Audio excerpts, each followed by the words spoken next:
श्री कृष्ण का युधिष्ठिर को उलाहना, भीम की प्रशंसा।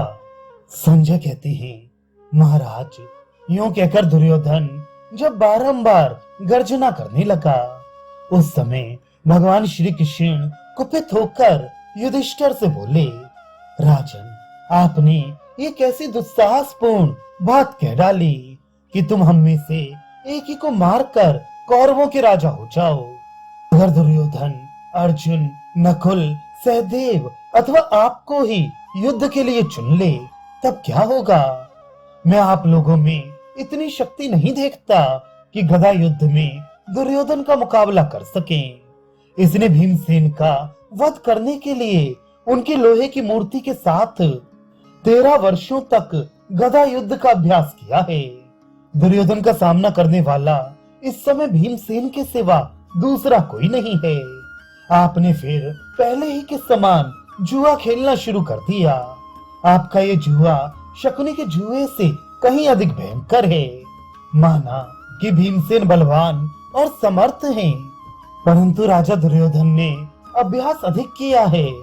एक और बलवान हो और दूसरी ओर युद्ध का अभ्यासी, तो उसमें अभ्यास करने वाला ही बड़ा माना जाता है। अतः महाराज, आपने अपने शत्रु को समान मार्ग पर ला दिया है, अपने को विपत्ति में फंसाया और हम लोगों की कठिनाई बढ़ा दी।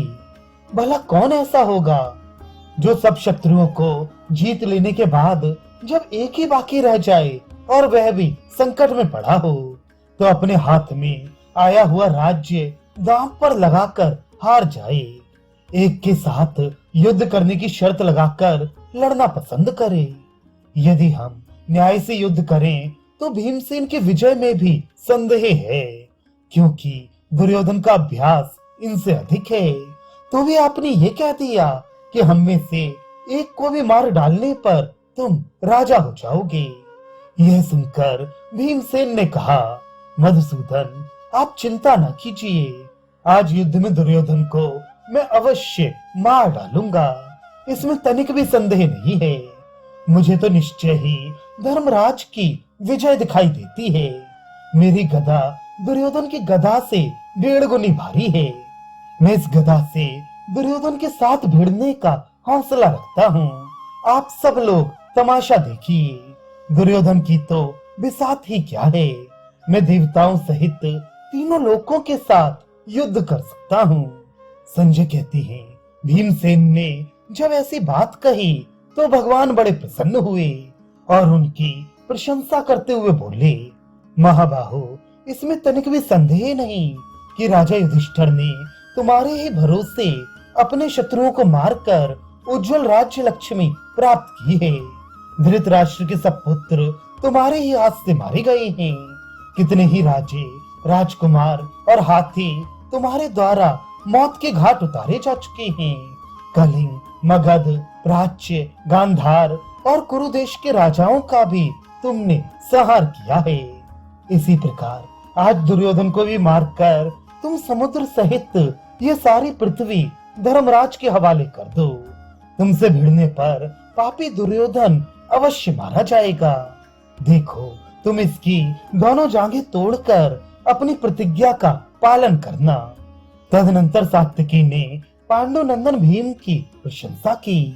पांडवों तथा पांचालों ने भी उनके प्रति सम्मान का भाव प्रदर्शित किया। इसके बाद भीम ने युधिष्ठिर से कहा, भैया, मैं रण में दुर्योधन के साथ लड़ना चाहता हूँ।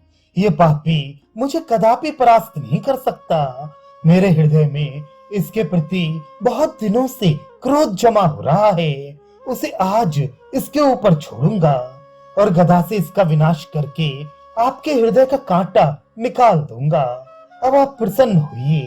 अब राजा धृतराष्ट्र अपने पुत्र को मेरे हाथ से मारा गया सुनकर शकुनी की सलाह से किए हुए अपने अशुभ कर्मों को याद करेंगे। यूं कहकर भीम ने गदा उठाई और इंद्र ने जैसे वृत्रासुर को बुलाया था, वैसे ही दुर्योधन को युद्ध के लिए ललकारा।